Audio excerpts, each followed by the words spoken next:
Ya,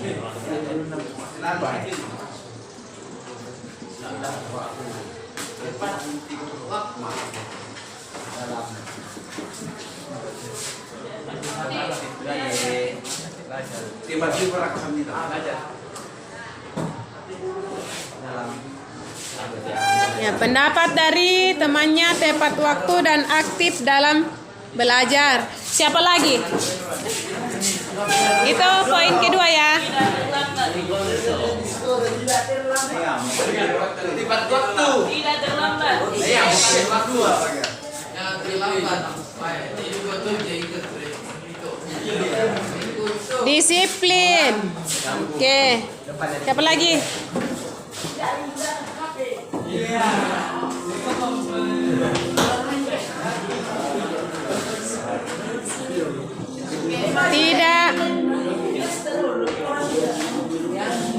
Tidak ribut. Oke. Di dalam. Tidak ribut dalam kelas. Ada lagi?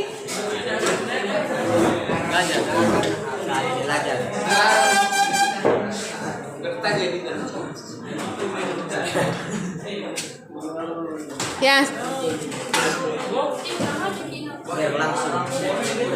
Tidak ribut dalam kelas saat pembelajaran berlangsung. Yang keempat. Kelima.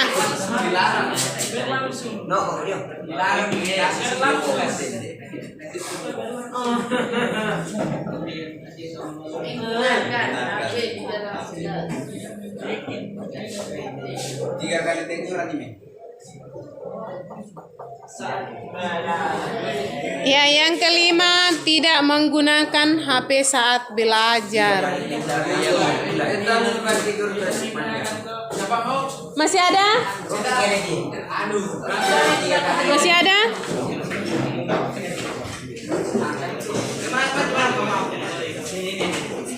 Siapa lagi? Ya boleh di sampingnya, nanti kita rapikan lagi. 6.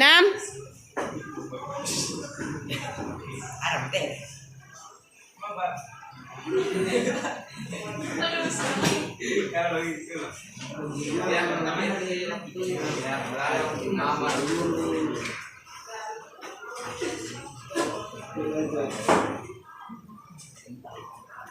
Oke.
Atas kehadiran Bapak Ibu untuk menghadiri undangan saya dalam berbagi budaya positif.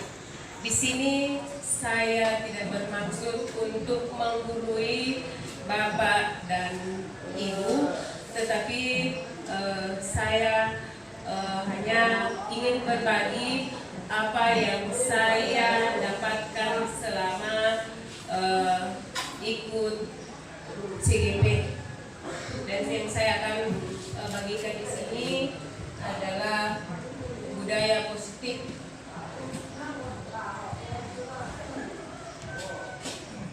Namun sebelumnya, perkenalkan, nama saya Milka Luang Kapualo, CGP Angkatan 7 dari SMK Kristen Pelangi Makale, Kabupaten Tanah Toraja.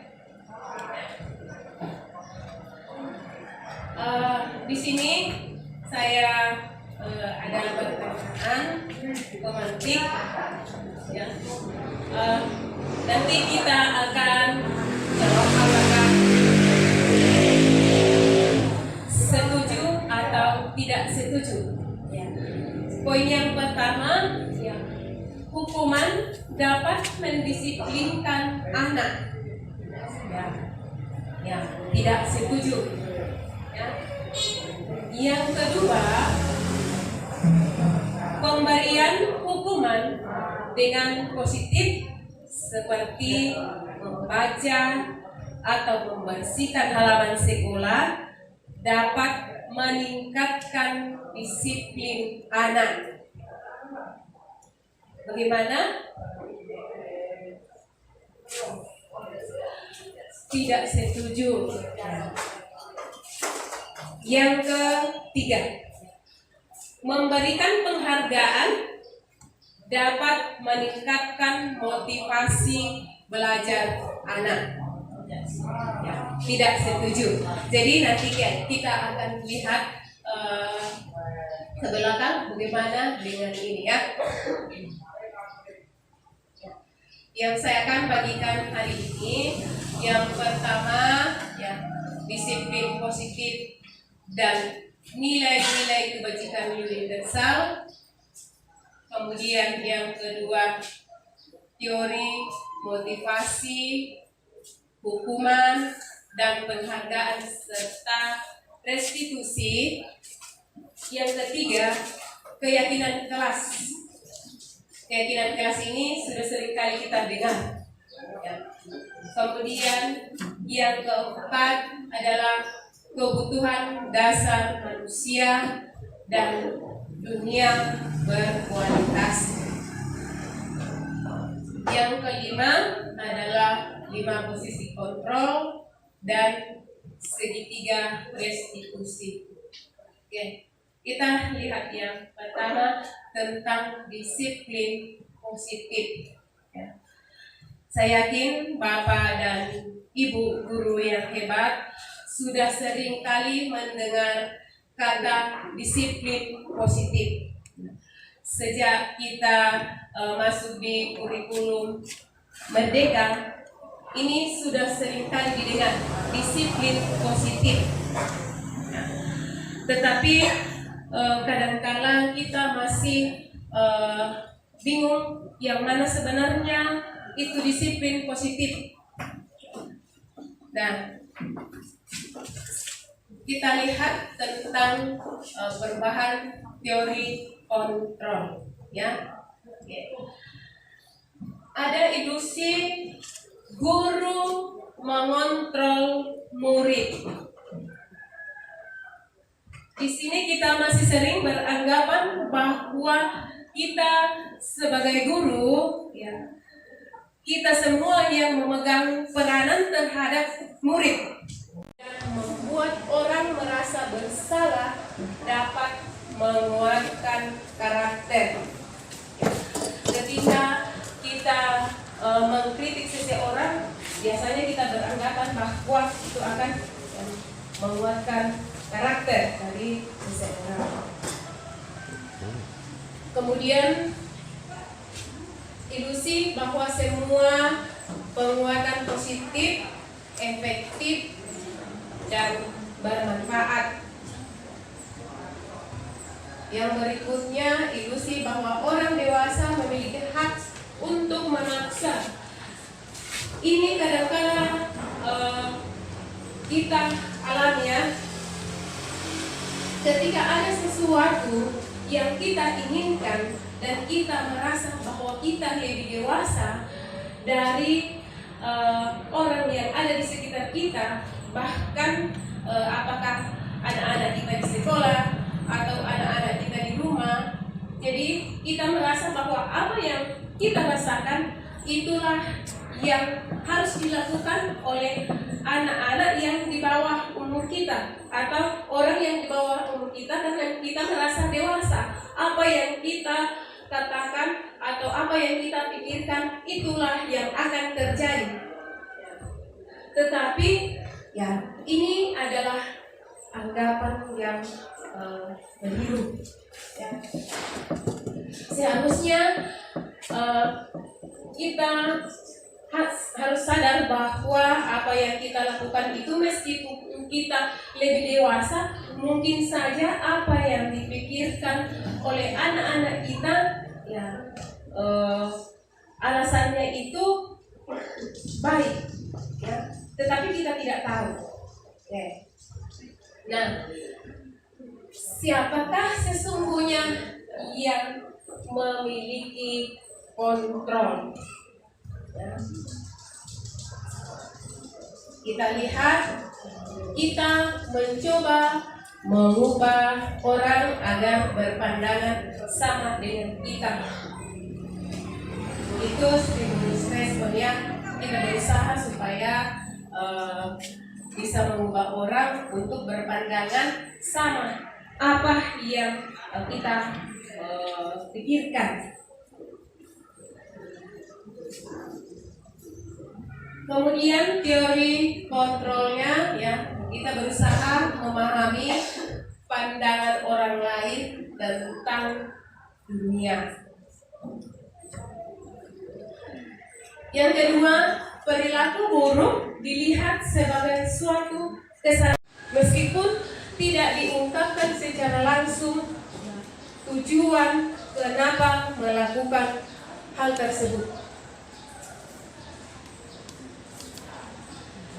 Kemudian orang lain bisa mengontrol saya. Biasanya kita menganggap bahwa orang lain yang bisa mengatur saya, ya. Kita bisa mengatur orang lain. Nah, tetapi ya sebenarnya hanya Anda yang bisa mengontrol diri Anda. Kita sendirilah yang mengatur diri kita, bukan orang lain. Meskipun orang tua atau kita sebagai guru mengatakan kepada anak-anak kita bahwa kamu harus ke sekolah, kalau anak-anak kita tidak menyadari, tidak ada rasa yang timbul dari dirinya sendiri untuk ingin ke sekolah, ya itulah sebabnya biasa anak-anak kita tidak sampai ke sekolah karena merasa terpaksa, tidak timbul dari dirinya sendiri.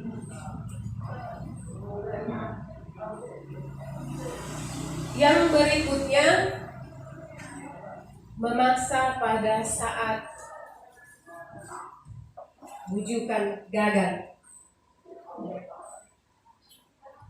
Biasanya ketika ada keinginan kita menyampaikan kepada anak-anak kita untuk melakukan hal yang menurut kita baik, tetapi anak-anak kita tidak melakukan, ya biasanya di sini timbul paksaan. Nah, yang harus kita lakukan di sini adalah berkolaborasi dan konsensus menciptakan pilihan-pilihan baru. Kita berikan pilihan-pilihan bagaimana supaya bisa melakukan hal-hal yang baik.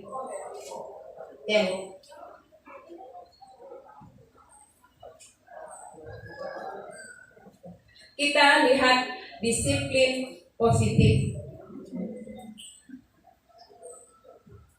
Teori, ya kita lihat teori motivasi. Biasanya ketika kita melakukan sesuatu, ya, karena ingin terhindar dari berbagai hal, kita melakukan ini, ya. supaya kita melakukan hal ini, kita terpaksa, sehingga itu disebut dengan hukuman. Motivasi yang diberikan oleh orang lain, bukan dari dirinya sendiri. Teori untuk menghindari hukuman. Kemudian ada juga motivasi untuk mendapatkan imbalan. Nanti melakukan sesuatu ketika kita diberikan informasi bahwa ya ketika kamu melakukan itu nanti saya kasih gula-gula. Ya. Ketika kamu melakukan ini nanti mendapatkan hadiah. Ini sebenarnya yang dimaksud dengan motivasi ekstrinsik atau motivasi dari luar. Anak-anak melakukannya terpaksa, ya, hanya karena menghindari hukuman, hanya karena ingin mendapatkan imbalan sehingga melakukan hal tersebut. Nah, ini masuk di posisi atau masuk di dalam motivasi dari luar. Kemudian yang berikutnya ada motivasi intrinsik. Di sini biasanya anak-anak atau kita merasa bertanggung jawab untuk melakukan hal tersebut, ya. Jadi kita merasa bertanggung jawab dalam melakukan hal tersebut sehingga apa yang dilakukan betul-betul dilaksanakan, tidak terpaksa untuk datang sekolah, tidak terpaksa untuk melakukan tugas-tugas yang seharusnya kita lakukan.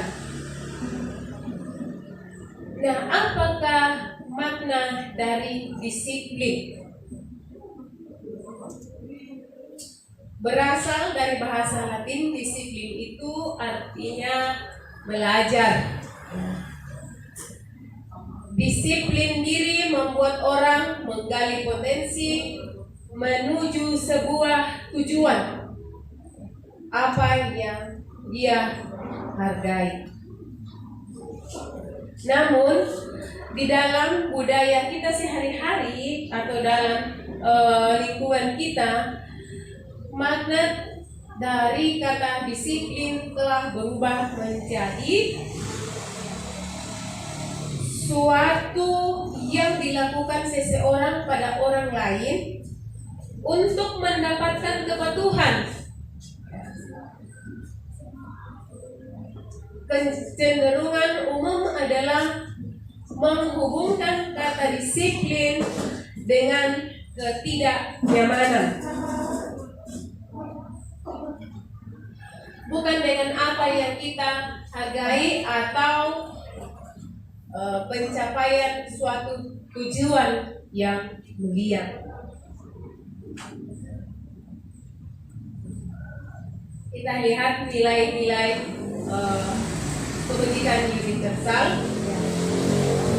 Nilai-nilai kebajikan ini merupakan sifat-sifat positif manusia yang merupakan tujuan mulia yang ingin dicapai setiap individu atau setiap pribadi.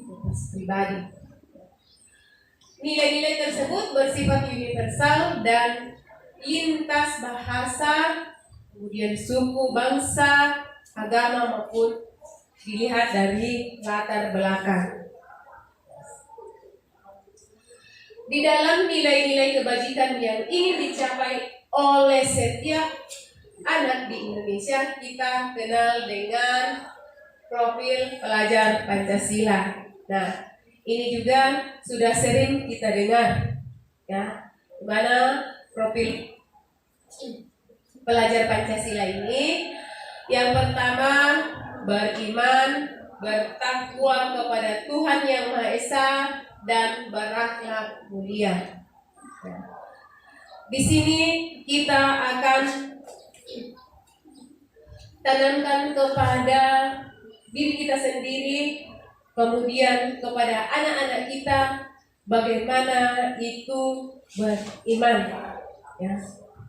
Sehingga sudah sering kita lakukan ketika mau melakukan suatu kegiatan, baik proses pembelajaran di kelas, ya, kita mengajak anak-anak kita sebelum dan sesudah kegiatan proses pembelajaran untuk berdoa. Kemudian yang berikut mandiri. Ya. Di sini bagaimana cara kita untuk mengajarkan untuk memberikan teladan kepada anak-anak kita atau murid-murid kita, bagaimana melakukan suatu pekerjaan secara mandiri. Jangan sampai nanti ketika ada bapak ibu guru atau orang lain baru melakukan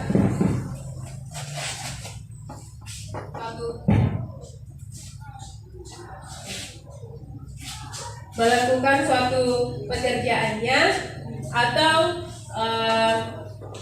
dalam proses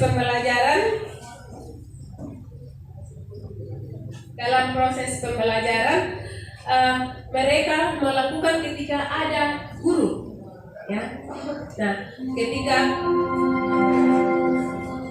saatnya jam keempat dimulai. It's time to begin the fourth lesson.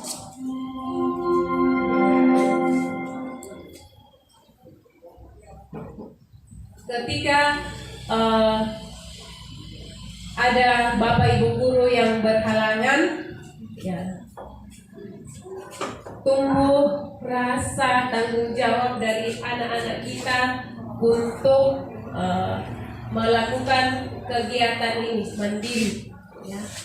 Jadi belajar sendiri di dalam kelas ataukah di luar kelas, melihat apa sebenarnya yang mau dilakukan, ya.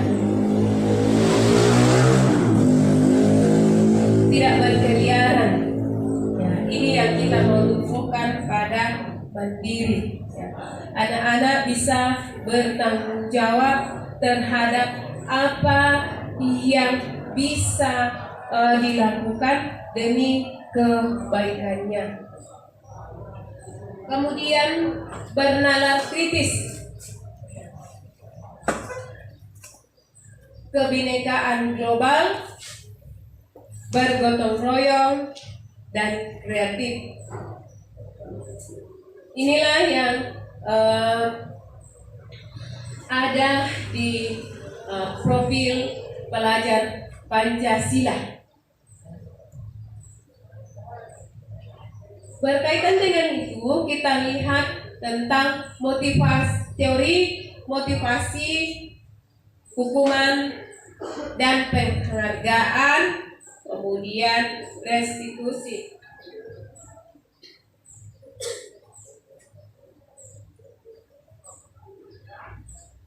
Teori motivasi perilaku manusia. Kita akan lihat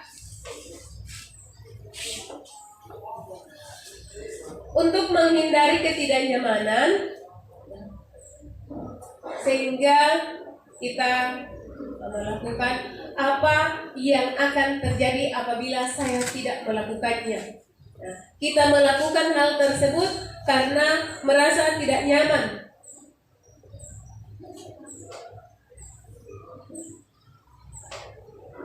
Ini termasuk motivasi dari luar, ya, belum dari diri kita sendiri.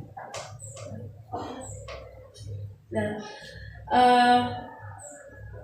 saya tidak mau terlambat karena yang masuk hari ini ya guru mata pelajaran bahasa Indonesia, ya nanti saya disuruh berdiri atau membersihkan kalau saya terlambat. Berarti itu motivasi dari luar, ya. Belum ada kesadaran yang timbul dari dalam diri sendiri. Kemudian apa yang akan saya dapatkan apabila melakukannya? Wah, berarti di sini ada keinginan, ya. Nanti saya belajar kalau saya mendapatkan nilai sekian-sekian, misalnya nilai 80. Tetapi kalau tidak tercapai itu, ya bisa saja kita kecewa.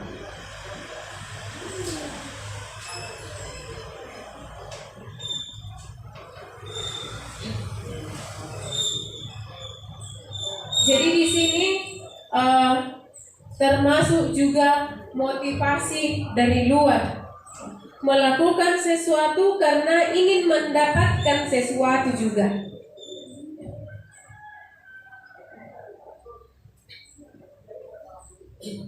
Kemudian yang ketiga, ya, saya akan menjadi orang yang seperti apa bila saya melakukannya. Ya. Ini adalah motivasi yang timbul dari dalam diri kita sendiri. Ya. Ini merupakan suatu tanggung jawab. Anak-anak kita atau bayi kita menyadari bahwa ya saya akan melakukan itu karena memang kebutuhan saya, karena memang ini adalah tanggung jawab saya.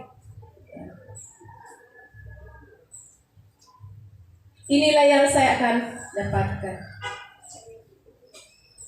Nah, yang kita mau tanamkan kepada anak-anak kita adalah ini, motivasi internal. Bagaimana supaya anak-anak kita memiliki motivasi yang timbul dari dalam dirinya sendiri untuk melakukan hal yang positif.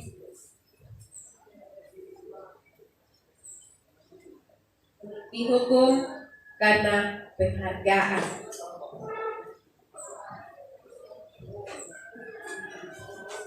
Bahwa penghargaan berlaku sama dengan hukuman, dalam arti meminta atau membujuk seseorang dalam melakukan sesuatu untuk memenuhi suatu tujuan tertentu dari orang yang meminta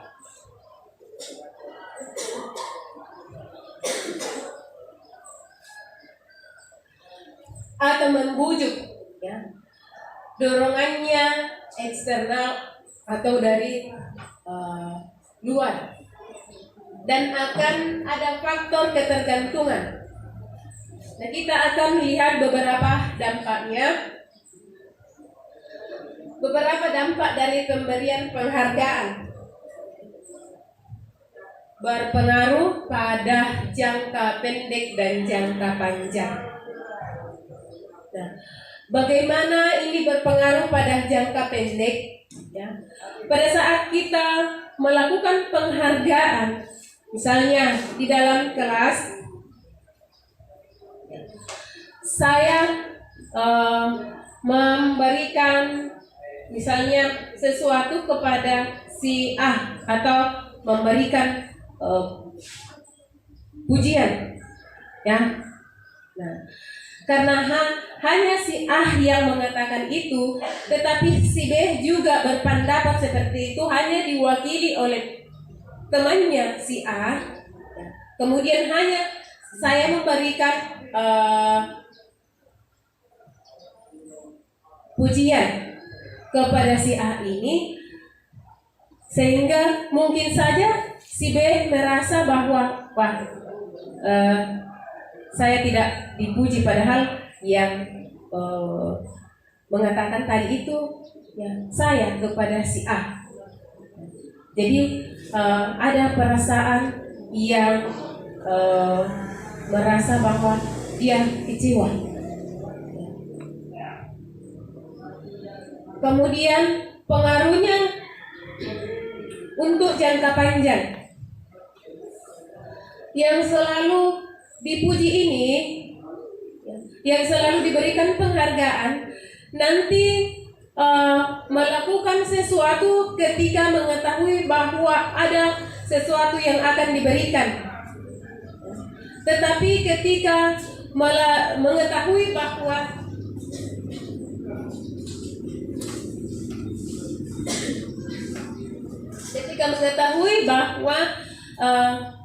tidak akan mendapatkan apa-apa, ya, tidak akan melakukan hal tersebut,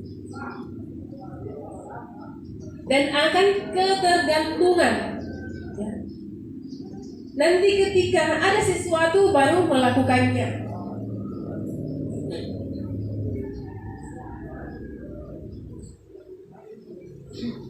Kemudian penghargaan ini ya termasuk juga suatu hukuman, ya. Hukuman kepada anak-anak yang tidak mendapatkan penghargaan, ya. Merasakan kecewa ketika hanya satu orang yang mendapatkan hadiah, ya. Padahal misalnya mendapatkan nilai 100 tetapi hanya berbeda 1 poin, ya, pasti sangat merasa kecewa, ya. Dan yang akan disalahkan itu adalah dirinya sendiri, ya. Itulah jadi menghukum dirinya sendiri. Kita lihat dihukum oleh penghargaan. Penghargaan ya, menurunkan kualitas. Kenapa sampai menurunkan kualitas? Ya, nanti melakukan sesuatu kalau ada juga sesuatu yang ingin didapatkan. Kemudian penghargaan mematikan kreativitas, mengurangi juga motivasi dari dalam diri sendiri, atau mengurangi motivasi intrinsik.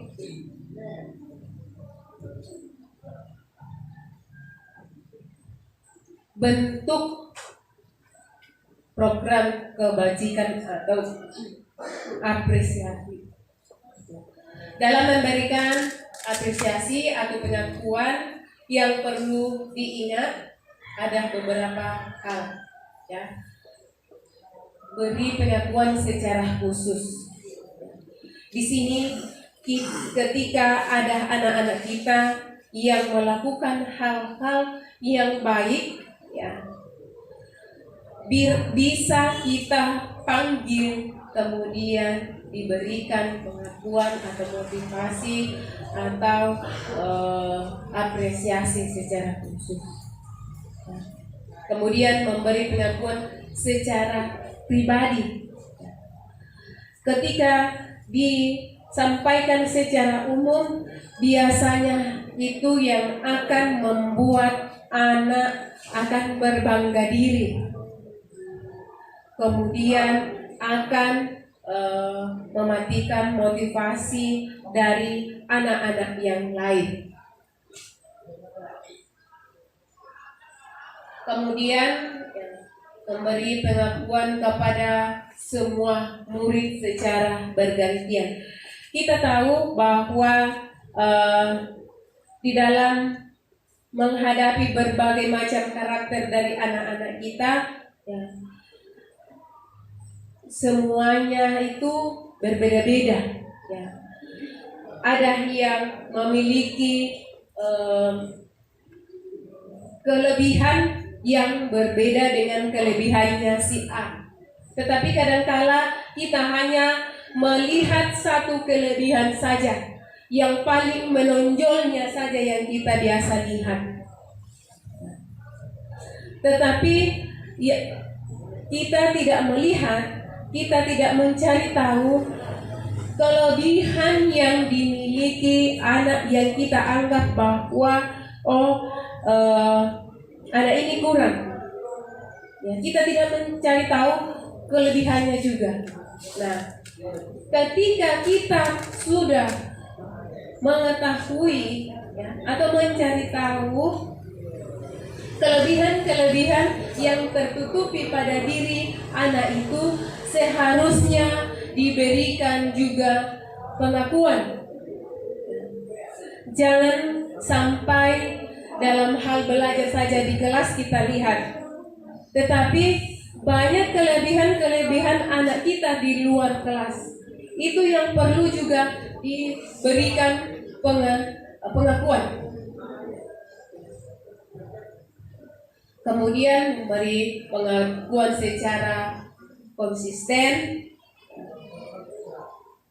dan yang paling penting fokus pada proses. Kita lihat bagaimana contoh pengakuan atau apresiasi kepada anak-anak. Yang pertama itu ya, kita lihat kemarin saya perhatikan ya, rasa empati besar sekali ya pada saat menolong murid baru di dalam kelas. Ini adalah pengakuan yang bisa diberikan kepada anak-anak kita ketika melakukan hal-hal yang seperti itu. Kemudian saya menghargai kepedulianmu pada saat kamu membantu teman-temanmu di tugas kelompok.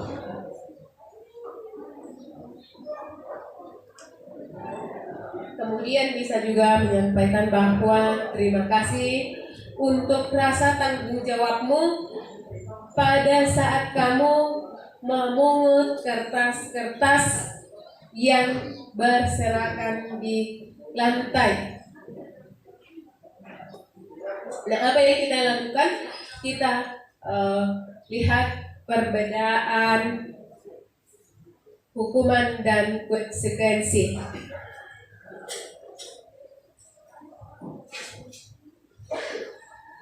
Ya. Mencatat 100 kali di dalam buku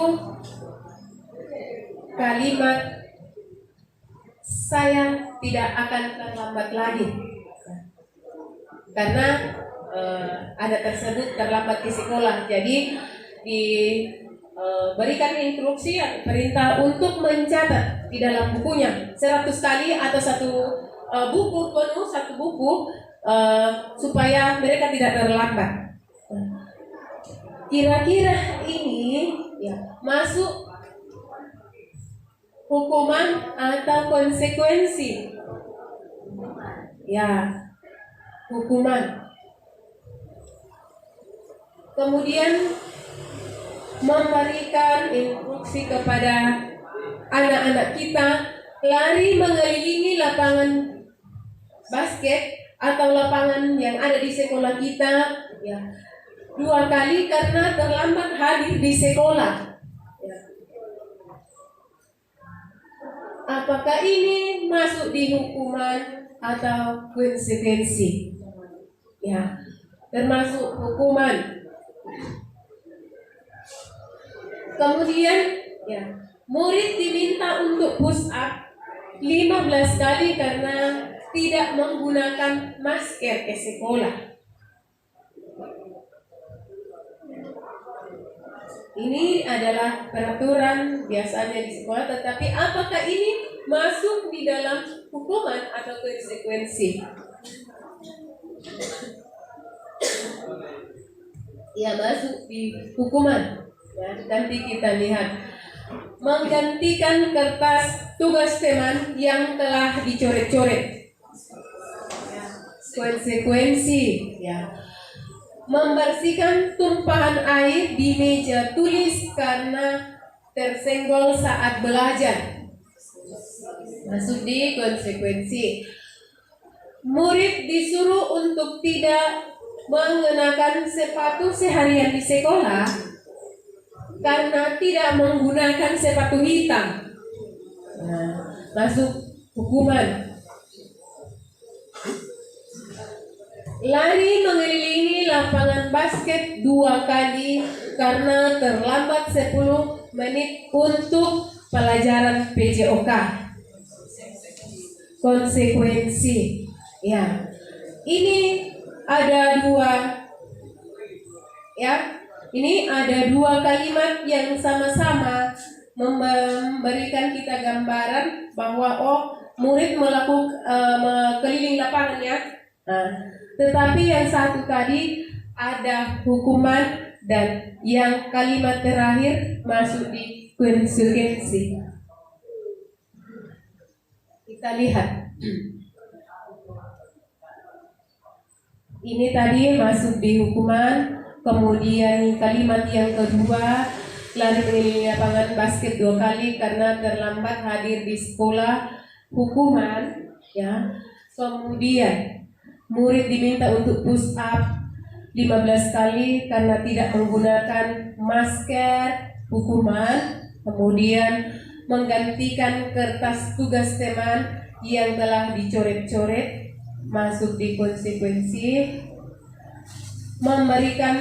Membersihkan tumpahan air di meja tulis karena tersenggol pada saat belajar, konsekuensi. Murid disuruh untuk tidak mengenakan sepatu seharian di sekolah karena tidak mengenakan sepatu hitam, hukuman. Dan lari mengelilingi lapangan basket 2 kali karena terlambat 10 menit untuk pelajaran PJOK. Nah,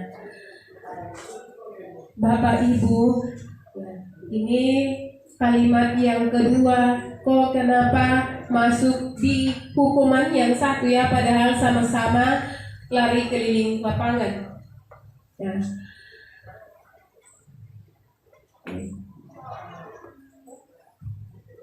Ketika memberikan tindakan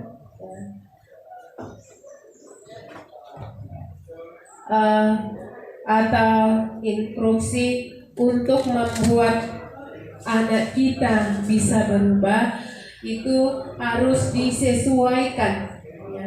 Disesuaikan kegiatan apa yang sedang berlangsung ya. Karena lari mengelilingi lapangan basket 2 kali karena terlambat datang di sekolah, ini tidak ada kaitannya ya, sehingga disebut dengan hukuman. Namun kalimat yang terakhir ini mengelilingi lapangan 2 kali karena terlambat 10 menit untuk pelajaran PJOK ya. Keliling lapangan itu berkaitan dengan mata pelajaran PJOK sehingga ya, disebut dengan konsekuensi.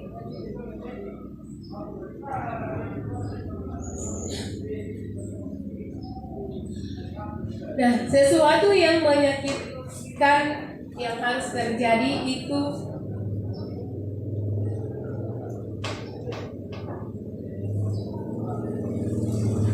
masuk pada hukuman. Kemudian sesuatu harus terjadi itu konsekuensi. Kita lihat ya, membuat anak sakit ya, untuk jangka waktu lama termasuk di hukuman.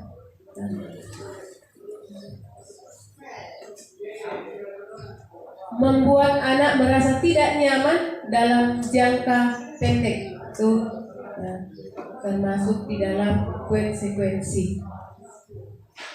Okay.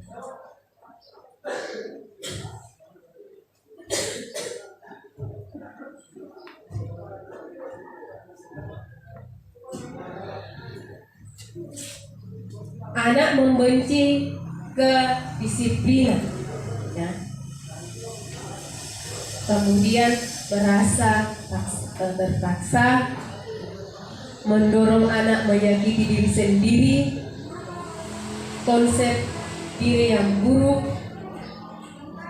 anak belajar untuk menyembunyikan kesalahan, kemudian marah, rasa bersalah, dipermalukan, merasa tak dihargai, ini masuk di dalam hukuman, ya, meskipun pada dirinya sendiri. Kemudian konsekuensi membuat anak merasa tidak nyaman dalam jangka waktu pendek. Kemudian anak menghargai disiplin, ya. Ketika anak membenci disiplin, ya, akan di dalam konsekuensi itu di sini anak menghargai tentang disiplin nanti. Mendorong anak untuk menyakiti dirinya sendiri, ketika pada konsekuensi akan merasakan mendorong anak agar mudah menyesuaikan dirinya.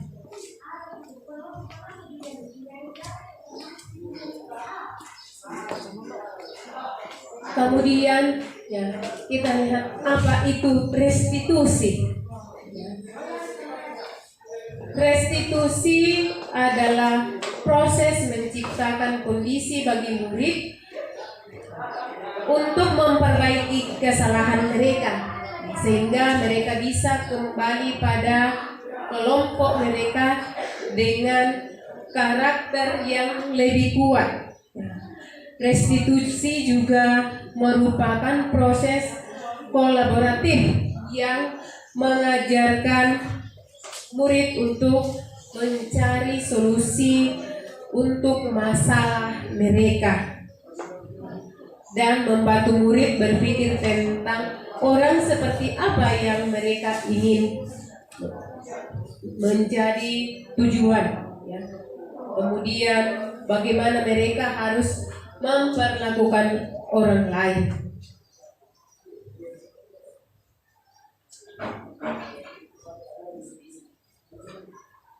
Kita lihat identitas gagal, ya. Kemudian ada identitas sukses. Ada hukuman, konsekuensi, dan restitusi.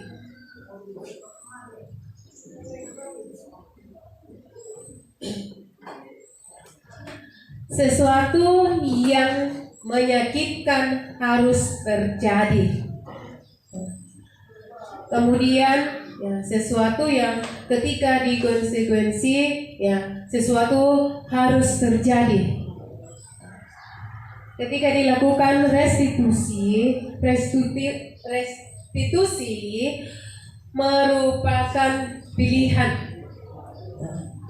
Kemudian tindakan nyaman yang untuk murid atau anak untuk jangka panjangnya.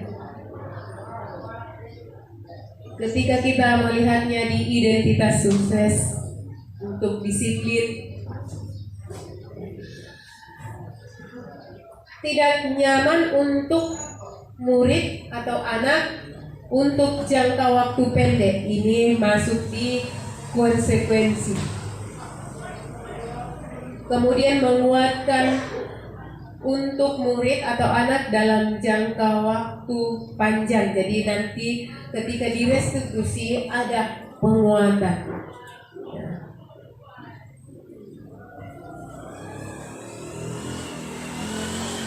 Kemudian korban mendapatkan keadilan ketika dihukuman. Jadi yang menjadi korban itu mendapatkan keadilan. Tetapi kalau dikonsekuensi, ya, korban bisa diabaikan.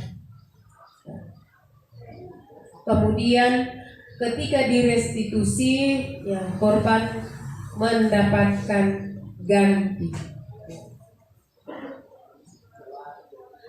Ini ciri-ciri tentang restitusi. Jadi bisa dilihat nanti di sini, ya.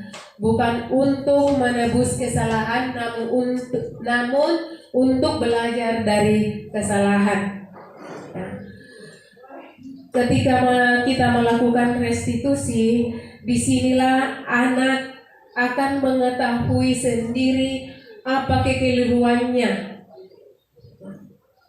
akan mengetahui dan mendapatkan solusi dari apa yang dilakukan. Jadi tidak mempersalahkan lagi dirinya atau tidak menghukum lagi dirinya, tetapi menemukan proses pembelajaran di dalam apa yang menjadi kekeliruan saya tadi dalam melakukan hal tersebut. Di dalam restitusi juga bisa memperbaiki hubungan. Kemudian ada tawaran bukan melakukan sesuatu secara terpaksa.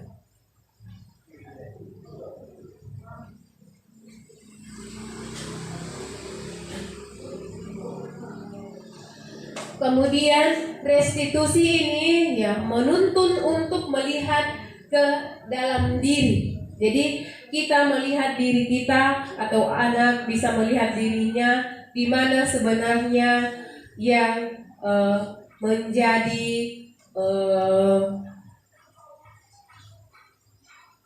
kelebihan yang bisa diterapkan dalam kehidupannya sehari-hari. Jadi di sini kita bisa menilai diri sendiri. Kekeliruan-kekeliruan yang biasa dilakukan kita bisa tahu, ya. Dan inilah yang kita akan terapkan kepada anak-anak kita ketika melakukan sesuatu yang menurut kita keliru atau salah, ya.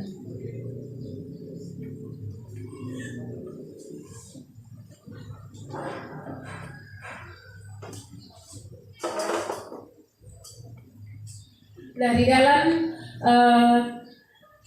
melihat beberapa poin tadi termasuk di dari restitusi, ya, kita bisa melihat di dalam budaya positif yang seringkali kita dengar. Nah, ada peraturan kelas. Ini peraturan kelas sudah dari dulu kita dengar bagaimana itu peraturan, ya. Jadi seringkali kita mendengarkan kata peraturan. Nah, dari peraturan kelas ini, ya, menjadi sebuah keyakinan di dalam kelas. Jadi keyakinan ini bukan hanya satu yang membuat keyakinan, tetapi semua warga yang ada di dalam kelas atau di sekolah untuk dijadikan komitmen dan benar-benar dilakukan, ya, sehingga tercipta lingkungan yang positif dan menjadi budaya positif di sekolah kita.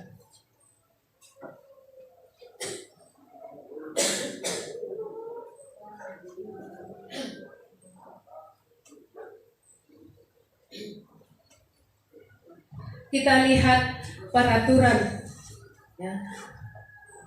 Selalu kembalikan buku ke tempatnya. Ketika ini masuk di keyakinan kelas, ya, ini akan menjadi, ya, tanggung jawab. Kemudian peraturan yang menyatakan dilarang mengganggu orang lain.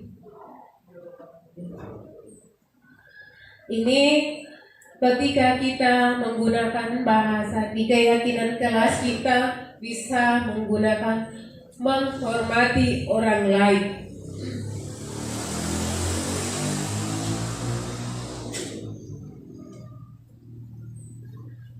Hadir di sekolah 15 menit sebelum pembelajaran dimulai.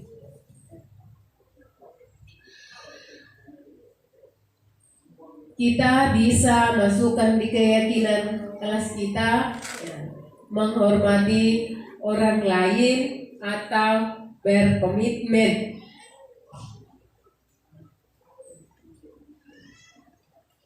Dilarang melakukan kekerasan.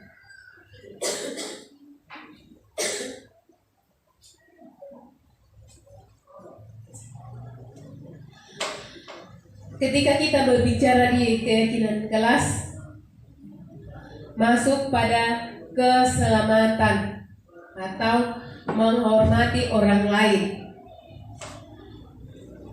Di peraturan dilarang menggunakan narkoba. Ini masuk pada keyakinan yang berkaitan dengan kesehatan. Nah, dari berbagai peraturan ya, biasanya anak kita ya, merasa bahwa ini mereka secara terpaksa untuk melakukan, tetapi karena adanya keyakinan kelas ini, anak-anak kita akan merasa bahwa ini adalah suatu keyakinan yang kami buat untuk diterapkan, untuk dijadikan komitmen bersama.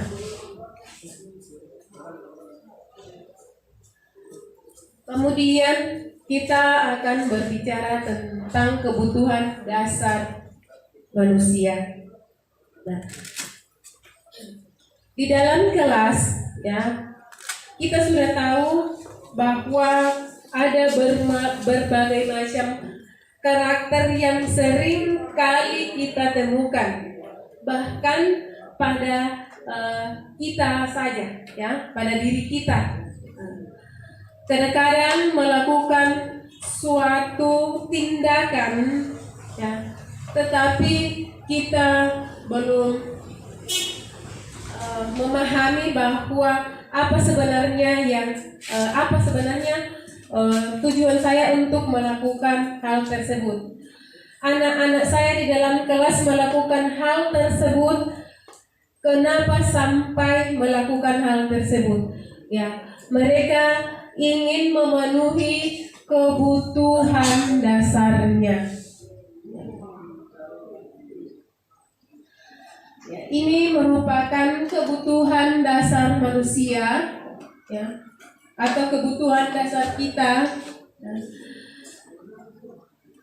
Ada 5, ya.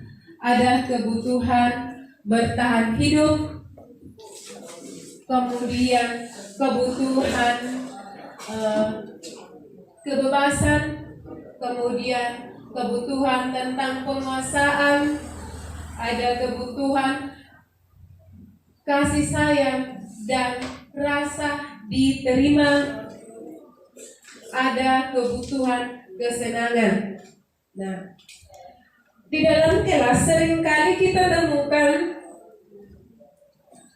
ada anak kita ketika temannya asik belajar, ya, dan ada temannya yang selalu colek-colek supaya bisa tertawa-tertawa, ya, itu karena kebutuhan kesenangannya ingin terpenuhi, ya. Kemudian ya, ada juga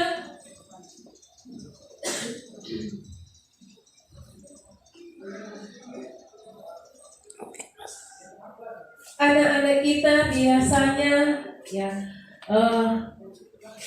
sering di dalam proses pembelajaran itu sambil belajar biasa makan-makan di kelas. Ya.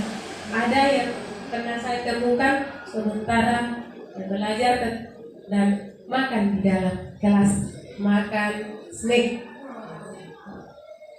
Mungkin saja anak kita itu tidak sarapan dari rumah, ya, dan kebutuhan bertahan hidup, ya, itu dipenuhi di dalam kelas.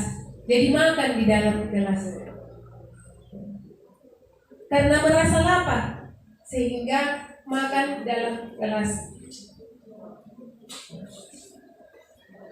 Jadi semua tindakan atau kelakuan perilaku yang dilakukan anak-anak kita di dalam kelas sekolah kita mengajak dan membiasakan anak kita untuk mencintai lingkungan, ya. Jadi kita membersihkan lingkungan. Kemudian ini pembuatan keyakinan kelas di dalam kelas, dan ini merupakan suatu video, tetapi saya minta maaf mungkin saya salah atau keliru waktu membuat, sehingga hanya gambar yang masuk bukan video. Oke, sekian yang saya dapat bagikan kepada Bapak Ibu. Kalau ada yang ingin ditambahkan atau ada yang ingin berbagi, dipersilahkan. Ya, silakan.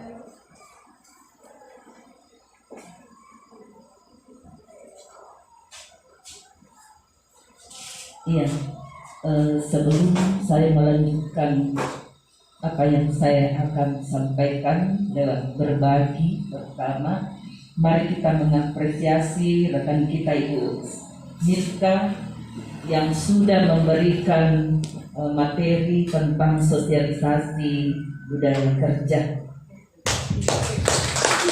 budaya positif, budaya kerja positif. Oke. Terima kasih saya sampaikan kepada Ibu Milka yang sudah berbagi kepada kita semua. Ya, tentu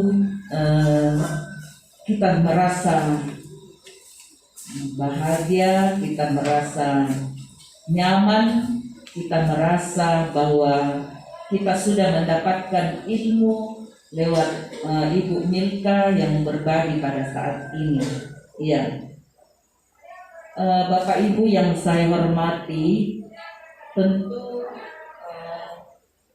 kita sudah merefleksi diri kita masing-masing bahwa ternyata selama ini kita salah, kita keliru ketika kita melakukan satu hukuman, melakukan hukuman di dalam pembelajaran. Ya, pasti kita semua sadari bahwa ternyata selama ini kita salah, kita keliru. Nah, dengan adanya materi sosialisasi yang disampaikan ya pada saat ini, baru kita menyadari ternyata seperti ini. Terlebih-lebih Bapak Ibu, terus terang saya menyadari bahwa kurang lebih 30 tahun saya sudah bergelut di bidang mengajar. Ya, saya ketika saya ikuti kurikulum Merdeka di pelatihan mandiri tentang disiplin positif, ya, sayang sampai saat ini saya belum melaksanakan aksi nyata sehingga saya belum mendapatkan sertifikat. Tetapi modul-modul saya sudah selesaikan dengan 12 topik. Ya, betul-betul saya menyadari ternyata saya selama ini salah. Ya, salah melakukan sesuatu lewat hukuman-hukuman yang sering saya lakukan kepada peserta didik ketika saya di dalam kelas. Nah, lewat pemateri atau lewat materi yang kita dapatkan saat ini melalui sosialisasi, mari kita mengambil kata sepakat. Ya, kita berkomitmen bersama-sama bahwa kalau bisa, ya, dan diusahakan bisa, kita tidak menghukum lagi peserta didik kita atau siswa kita. Ya, dengan contoh-contoh yang sudah diberikan, ada berupa hukuman, ada berupa konsekuensi, dan ada segitiga restitusi. Ya, kita mengambil dulu kata sepakat. Nah, kalau kita tidak bisa sepakat, ya tentu, ya contohnya, misalnya kita di sini ada beberapa guru, ya dulu saya sebut nanti pegawai. Ada beberapa guru, kita sudah tahu bahwa karakter sifat itu anak-anak berbeda-beda. Ada saja anak-anak menilai, oh saya suka guru itu, saya tidak suka guru itu. Ya, tentu ada penyebabnya. Mengapa dia suka guru itu? Mengapa dia tidak suka guru itu?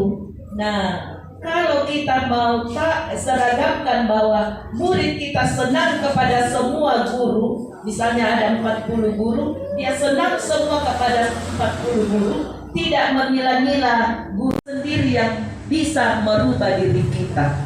Ya, itulah tadi saya katakan, supaya tidak ada lagi hal-hal yang kita tidak inginkan dari siswa kita. Ya, mari kita mengontrol diri kita, mari kita mengubah diri kita. Ya, dan karakter anak-anak itu tentu kita tahu semua berbeda-beda. Ya, tadi saya kagum dengan materi yang disampaikan Ibu Milka tentang yang tadi itu ada yang makan di dalam kelas. Ya, dia pasti kita sering kalau kita melihat anak-anak, kenapa kau makan di dalam kelas? Ini sementara belajar. Ya, padahal itu karena kita belum bertanya, mungkin kesan dia tidak sarapan.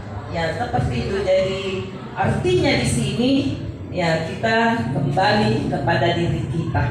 Ya, kembali kepada diri kita.